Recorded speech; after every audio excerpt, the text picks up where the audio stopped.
देवी सीता से बिल्कुल विपरीत हैं देवी रुक्मिणी, चरित्र और वस्तु स्थिति दोनों में। हेलो फ्रेंड्स, देवी सीता से क्यों बिल्कुल विपरीत हैं देवी रुक्मिणी, आइए जानते हैं। इसके लिए कई वृत्तांत हैं। प्रथम, जब अपने पिता राजर्षि जनक की पुष्प वाटिका में देवी सीता ने भगवान राम को देखा तो एक अलौकिक संबंध को उन्होंने उनसे अनुभूत किया, पर लज्जावश वो राम से कुछ नहीं बोली। हाँ, माँ गिरिजा से उन्होंने मनी मन प्रार्थना की कि राम उन्हें वर रूप में प्राप्त हो जाएं। गोस्वामी तुलसीदास लिखते हैं श्री रामचरितमानस में, देवी सीता माँ गौरी से विनती करती हैं, मोर मनोरथ जानहु नीके बसहु सदा उरपुर सबही के, कीनहु प्रकट न कारण तेहि अस कहि चरण गहे वैदेही। उनके मन की बात तो उनकी सखियां भी नहीं जान पाती। और रुक्मिणी क्या कहती हैं श्री कृष्ण को हरण के हेतु पत्र में, हे मुकुंद, आप रूप गुण आयु कुल विद्या अवस्था धर्म धन वैभव सब में अद्वितीय हैं, इसलिए लज्जा छोड़कर मेरा चित्त आप में प्रविष्ट हो गया है। मैंने आपको पति मान लिया है। ऐसी कौन सी कुलवती धैर्यवती कन्या होगी जो विवाह योग्य समय होने पर आपको ही पति रूप में वरण न करेगी। जैसे सियार सिंह का भाग नहीं ले जा सकता, वैसे ही शिशुपाल मुझे छू न पाए, इसलिए मेरे विवाह की निर्धारित तिथि पर आप बलपूर्वक मेरा हरण कर शिशुपाल जरासंध इत्यादि की सेनाओं को परास्त कर मुझसे राक्षस विधि से विवाह कर लीजिए। कितना विपरीत है देवी रुक्मिणी का चरित्र देवी सीता से। वैसे ये पत्र प्रेम पत्र भी नहीं था, षड्यंत्र पत्र था। इस पर पहले ही वीडियो बनाए हैं, वीडियो के लिंक डिस्क्रिप्शन बॉक्स में डाल दिए हैं। अब दूसरा वृत्तांत देखते हैं। जब राम देवी सीता के कहने पर सोने के हिरन के पीछे दौड़े और घने वन में चले गए, और जब उन्होंने स्वर्ण मृग को मारीच को मार दिया तो मरते मरते उसने कहा, हाँ लक्ष्मण, हाँ लक्ष्मण, भगवान की आवाज़ में। और देवी सीता को भगवान के प्राणों की अत्यंत चिंता हो गई, और चिंता के कारण वो भूल गईं कि राम को कोई मार नहीं सकता, और लक्ष्मण को बुरा भला बोलकर उन्होंने राम के पीछे भेज दिया। उसके बाद जो रावण ने किया वो सभी जानते हैं। पर देवी रुक्मिणी क्या कहती हैं पत्र में श्री कृष्ण से, आपको जरासंध शिशुपाल सबकी सेनाओं से युद्ध करना होगा। क्या यहाँ श्री कृष्ण के प्राणों की चिंता है देवी रुक्मिणी को? चाहती तो वह छत्राणी थी, राजपुत्री थी, स्वयं द्वारिका चली गई होती, श्री कृष्ण के प्राणों को संकट में न डालती। और वैसे भी वो जिस तरह द्वारिका गई हैं, उनके पिता भीष्मक की कीर्ति डूब गई है। उनके भाई रुक्मी का तो भगवान ने क्या ही किया, सिर मूड़ कर अपमानित करके छोड़ दिया। इतना वो अपमानित हुआ कि अपने राज्य लौट कर भी नहीं गया। कम से कम वो स्वयं श्री कृष्ण के प्राणों को संकट में डाले बिना द्वारिका चली गई होती तो इतना अपमान भीष्मक का न होता। चूँकि ये षड्यंत्र था, यहाँ श्री कृष्ण के प्राणों से रुक्मिणी को कोई मोह नहीं था, और इस षड्यंत्र को भगवान ने अपनी चतुराई और वीरता से विफल किया। अब कोई समझे कि रुक्मिणी असहाय थी इसलिए उन्होंने पत्र लिखा तो ये बेमानी है, क्योंकि पत्र में साफ साफ कहा गया है कि आपको जरासंध शिशुपाल इत्यादि की सेनाओं को परास्त करके वीरता से उनका मूल्य चुकाना होगा। आयोजन रुक्मिणी और शिशुपाल के विवाह का था, युद्ध का आयोजन नहीं था। न ही रुक्मिणी पूरे भारतवर्ष की राजकुमारी थी, मात्र विदर्भ की राजकुमारी थी। इतनी सेनाओं का विवाह में क्या प्रयोजन था? और पत्र की भाषा और शैली भी किसी असहाय स्त्री की नहीं है, बहुत ही कूटनीतिक और सुंदर शैली में लिखा गया पत्र है देवी रुक्मिणी का। और अब तीसरा और अंतिम वृत्तांत समझते हैं। जब प्रजा ने, अयोध्या की प्रजा ने देवी सीता के चरित्र पर दोषारोपण किया तो देवी सीता ने राम के लिए उन पर कोई आक्षेप न लगे अयोध्या और राम से दूरी बना ली। पर वो अपने पिता के घर भी नहीं गईं। वो राजपुत्री थीं, दीनहीन नहीं थीं, फिर भी राम का सम्मान उनके पिता की दृष्टि में कम ना हो, और उनके पिता राजर्षि जनक को समाज में निरुत्तर न होना पड़े, इसलिए उन्होंने वाल्मीकि ऋषि के आश्रम में तपस्विनी सजीवन व्यतीत किया। पर पिता और पति दोनों को संसार में निरुत्तर नहीं किया। पितृकुल और रघुकुल दोनों कुलों के सम्मान की रक्षा की। पर रुक्मिणी जिस भांति द्वारिका गई हैं, क्या भीष्मक समाज में निरुत्तर नहीं हुए? प्रशंसा तो नहीं हुई होगी। भोगवादी झूठ मूठ में सही प्रसंगों को छुपाकर, कहानी को प्रेम कहानी बताकर वस्तु स्थिति को छुपा जाते हैं। रुक्मी के सिर का मुंडन, उसका अपमानित होना, राज्य वापस न लौटना प्रमाण है कि भीष्मक और रुक्मी की कीर्ति को श्री कृष्ण ने रौंद दिया था। और पत्र की शैली से पूर्णतया स्पष्ट है कि पत्र से पूर्व श्री कृष्ण रुक्मिणी को जानते भी नहीं थे। भला अपने ही प्रेमी को कौन पत्र में इतनी शर्तें और नियम बताता है कि उसके गुणों का गुणगान करके विवाह करने को कहता है? और कौन सी ऐसी प्रिया या प्रेमिका होगी जो अपने प्रीतम से ऐसा कहेगी कि ऐसी कौन सी धैर्यवती कुलवती कन्या होगी जो आपसे विवाह न करना चाहेगी? कि हर स्त्री आपसे विवाह करना चाहेगी। स्पष्ट है कि चाटुकारिता मिश्रित षड्यंत्र पत्र है। कोई भी प्रिया अपने प्रेमी प्रियतम से ऐसा नहीं कहती है। वो हर स्थिति में यही चाहती है कि उसका प्रेमी प्रियतम या पति मात्र उसका ही रहे। जैसे सीता के राम हैं, मात्र उनके ही हैं।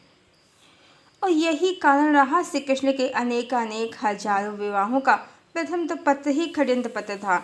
द्वितीय, रुक्मिणी सीता न होकर एक आसक्त जीवात्मा थी, अन्यथा जो वो सीता होती, ये पत्र प्रेम पत्र होता तो कोई कारण नहीं कि राम की तरह श्री कृष्ण एक पत्नी व्रती ना रहें, क्योंकि प्रेम विवाह में दूसरे विवाह के लिए स्थान नहीं है।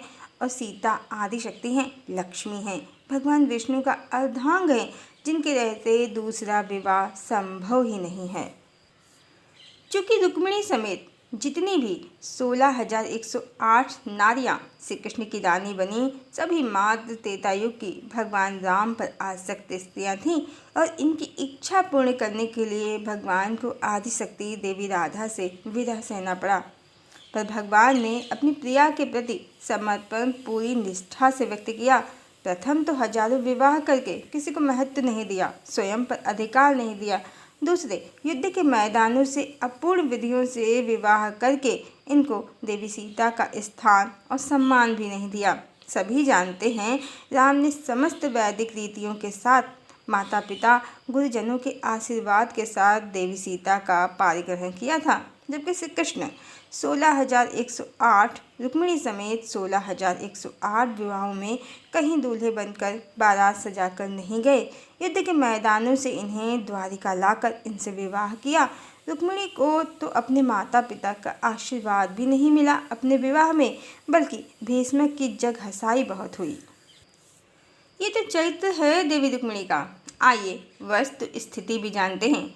भगवान के चारों अवतारों राम, कृष्ण, बुद्ध और चैतन्य सबकी प्रिया सीता, राधा, यशोधरा और लक्ष्मी प्रिया का जन्म स्थान उनके प्रियतम के जन्म स्थान के बहुत निकट है। राम अयोध्या में तो सीता मिथिला में बहुत पास है। कृष्ण मथुरा में तो राधा बरसाना में और भी पास है। बुद्ध लुम्बिनी में तो यशोधरा लुम्बिनी के बहुत निकट के क्षेत्र में। चैतन्य नवद्वीप में तो लक्ष्मी प्रिया भी नवद्वीप में बहुत निकट है। जहाँ शिव प्रकट होते हैं वहीं शक्ति प्रकट होती हैं।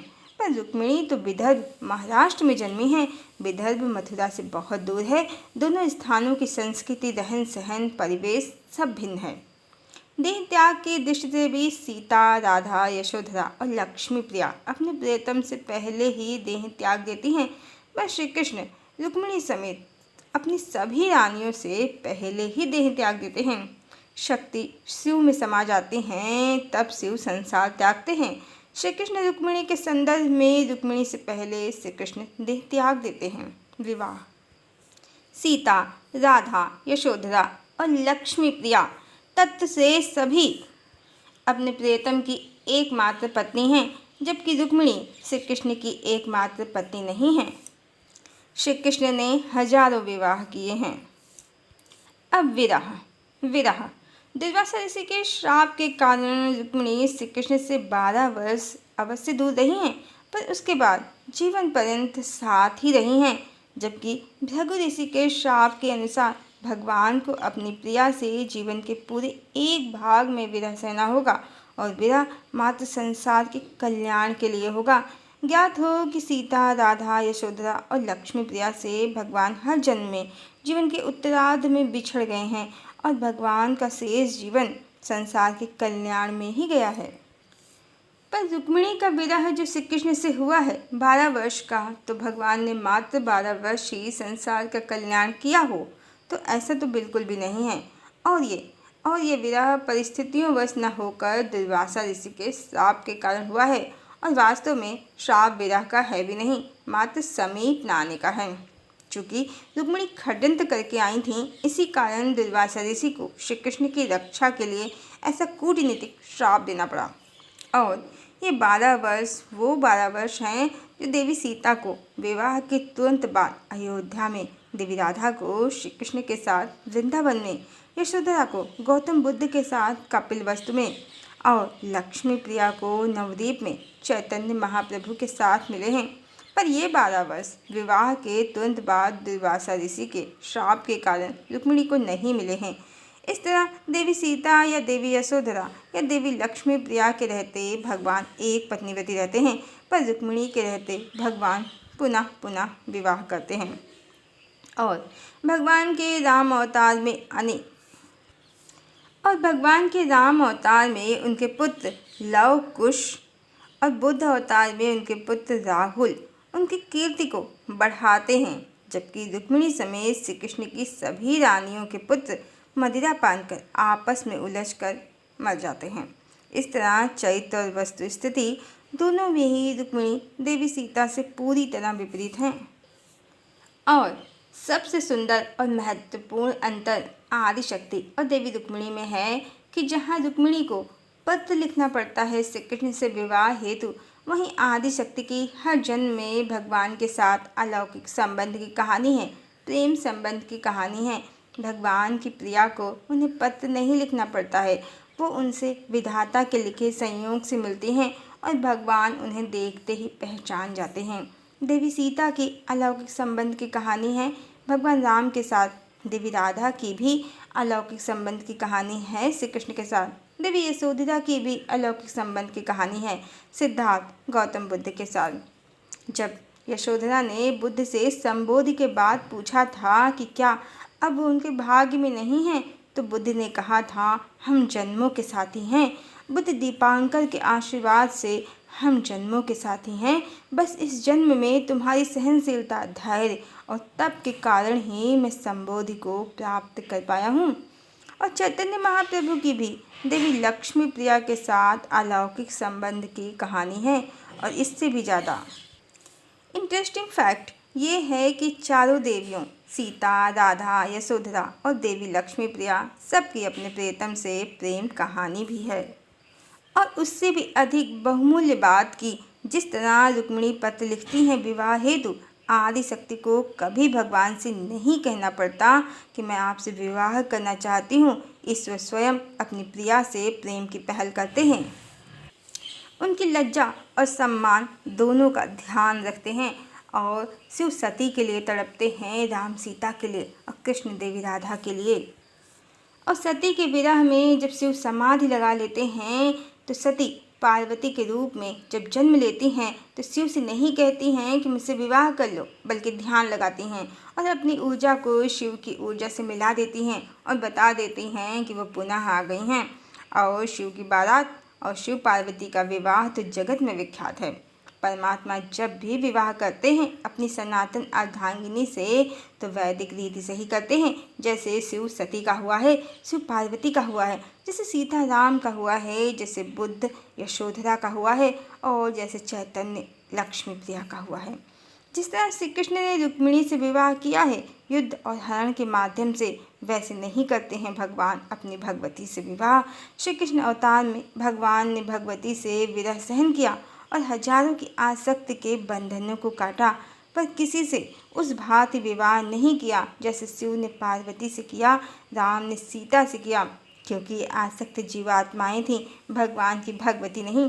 मात्र इनकी इच्छा पूर्ति के लिए इनसे विवाह किया और अधिकांश विवाहों का आधार युद्ध का मैदान रहा और भगवान न तो कहीं दूल्हे बनकर गए और न भगवान की बारात ही निकली शिव की तरह, राम की तरह। और हजारों विवाह करके अपनी भगवती का अधिकार और स्थान किसी को नहीं दिया भगवान ने। हरिओम।